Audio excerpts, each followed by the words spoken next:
deskritta bħala sitwazzjoni ta' tħassib serju. Voti li fil-jiem li għaddew kellhom jitqasmu għal-referendum dwar id-divorzju instabu mormija fit-triq fraħal ġdid.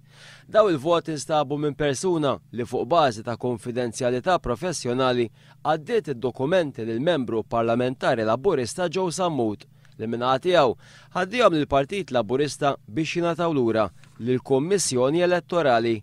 Dalgħodu l-President tal-Partit Laburista Stefan Zrinzo Azzopparti għadda 15 minn dawn id-dokumenti moħbija lill-Kummissarju Elettorali ewlieni.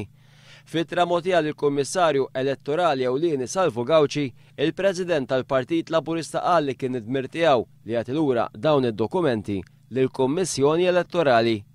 Bħala partit aħna ninsabu mħasba illi seħħ żball bħal dan u nemmnu li l-Kummissjoni Elettorali għandha tkun ċara fid-dikjarazzjonijiet tagħha dwar x'passi se tieħu biex taċċerta illi fit-tqassim tal-voti żbalji bħal dawn, nuqqasijiet gravi bħal dawn ma jirrepetux ruhom.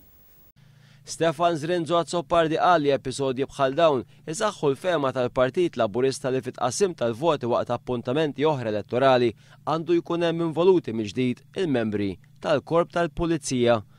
Intant referendum dwar id-divorzju li se jsir nhar 28 ta' Mejju baqgħu ma tqasmux aktar minn 50,000 vot.